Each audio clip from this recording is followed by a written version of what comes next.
Hi friends, we're finally returning to create this book 3. And the first prompt that I chose is create a solar system. Draw planets in orbit around a star. Name each of the planets. So I'm going to use some black paper to draw a very spooky zombie system that actually exists and has always fascinated me. A system where the planets orbit not a normal star, but a pulsar. It is called the Lich system, or PSR B1257 plus 12. It is one of the most unique and hostile places in the universe, located 2,300 light-years away from Earth. It's a graveyard in space where 3 dead planets orbit the corpse of an extinct star. To create the elements of the system, I'm using my oil pastels again. I'm starting with Lich, the central object of this system, which is a pulsar. So a pulsar is the ultra-dense collapsed core of a massive star that has died in a supernova explosion. It is typically rapidly rotating and emits twin beams of electromagnetic radiation from its magnetic poles. Because the magnetic poles do not align with the rotation axis, these beams sweep across space like a lighthouse. The planets that orbit such an object have been completely sterilized by the massive amounts of radiation they are bathed in.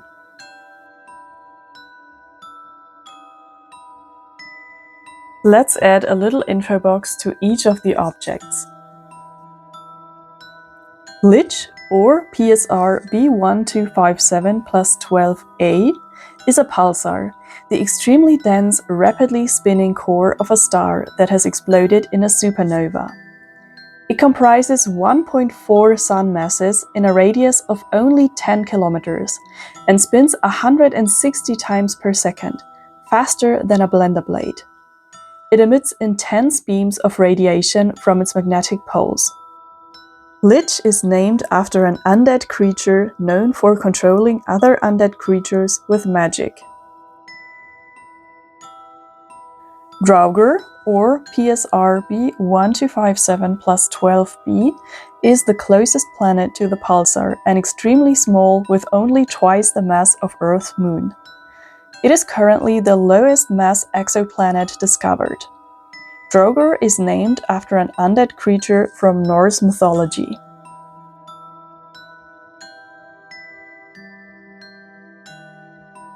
Poltergeist, or PSR B1257 plus 12c, is a super-Earth with 4 Earth masses. Along with Phobetor, it was the first exoplanet to be ever discovered in 1992. Poltergeist is named after a supernatural being causing physical disturbances from German folklore. Phobetor, or PSR B1257 plus 12d, is also a super-Earth with 3.9 Earth masses. Along with Poltergeist, it was the first exoplanet to be ever discovered in 1992. Phobetor is named after the Greek god of nightmares. So here we have this spooky system completed. The undead remains of a once supermassive star and a bunch of zombie planets orbiting it that are bombarded by lethal radiation. I also love how the names of the pulsar and its planets follow this horror and undead mythology theme. Now let's bring it into the book. I prepared the page with a black border that I created with acrylic markers, and then I used double-sided tape to stick in the page that we just created. And here is the finished result.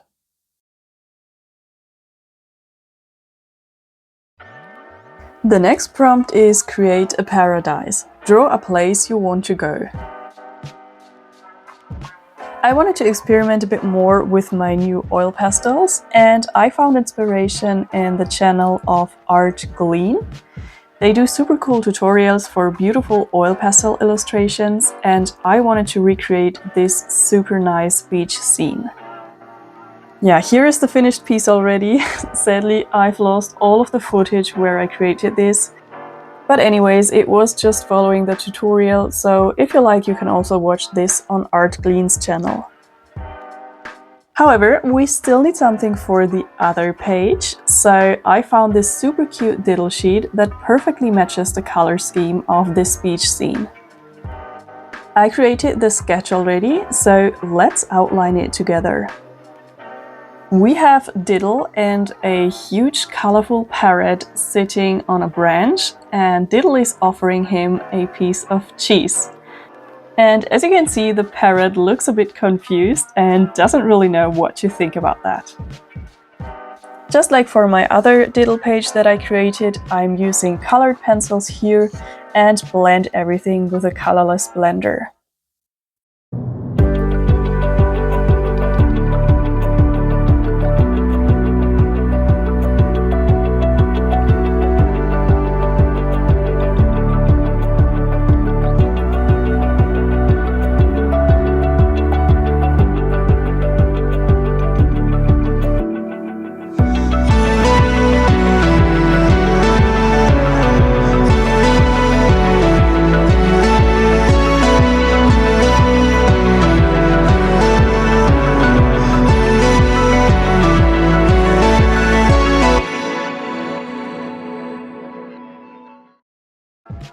For the background, I used this vibrant yellow, and now it is time to glue the pieces into the book. This almost ended in disaster, but worry not, I just cut that part where I almost ruined it.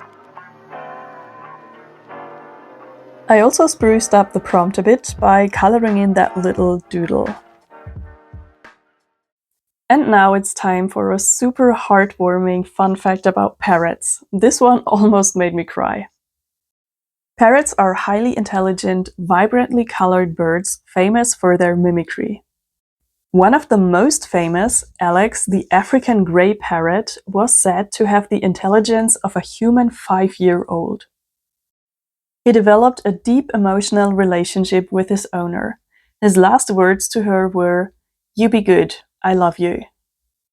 Aww, how cute is that? Well, and here is the finished page. We're also gonna do a third prompt in this episode, and it will be create a spinner. Use a spinner to help you make a choice. Fill out the circle on page 47 with each of your different options. Then use a pencil and paperclip to create the spinner. My idea was to create a style swap spinner. I did a style swap in a Create This Book 2 episode already, where I drew Luna Lovegood in 17 different styles, and it was so much fun, and I'm pretty sure I will do more style swaps in the future. That's why I thought such a spinner might come in quite handy.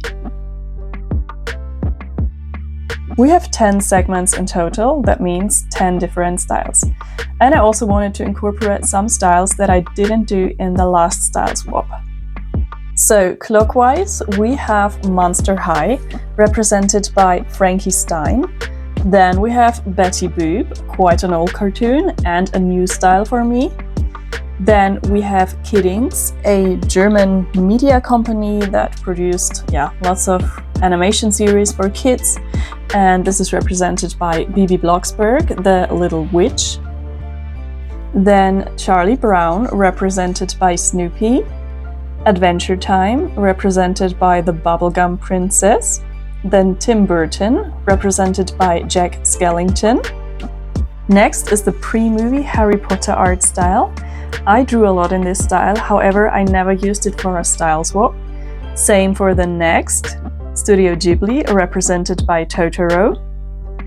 Then we have Bratz, represented by Chloe. And last but not least, Fairly Odd Parents, represented by Cosmo. I added a colorful background to each segment and thickened up the lines of the spinner. And I'm finishing everything off with adding some white acrylic pen highlights and sparkles.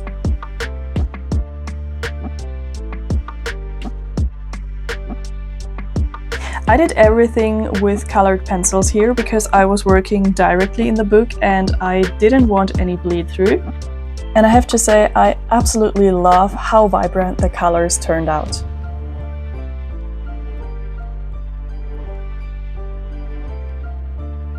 Let's finally label each category, and then we have our completed style swap spinner. To fill the rest of the page, I wanted to spell out Art Style Swap Spinner, and therefore I used different fonts from the categories that I had in the wheel. Art Style is written in the font of Bibi Blocksberg, Swap in the font of Monster High, and Spinner in the font of Betty Boop. And I also added Betty Boop's super cute dog.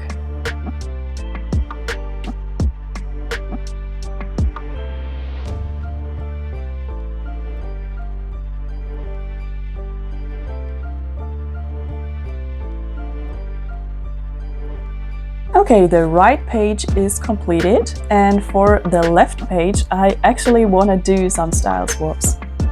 I didn't choose the style with my spinner though, because I was a bit limited due to the small space on this page. So I decided on the Charlie Brown style because those characters are naturally quite small. And I did Harry, Ron and Hermione in this style. I worked on a separate sheet of paper, so I could use alcohol markers for the base, but as always, I also added colored pencils on top later. And into the book it goes.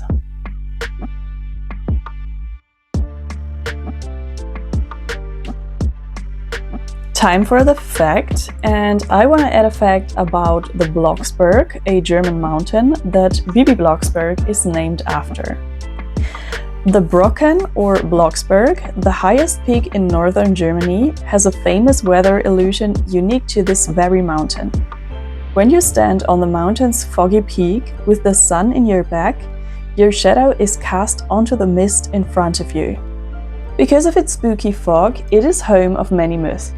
Local legends say it is the main meeting place for witches on Walpurgis Night, which is on April 30th.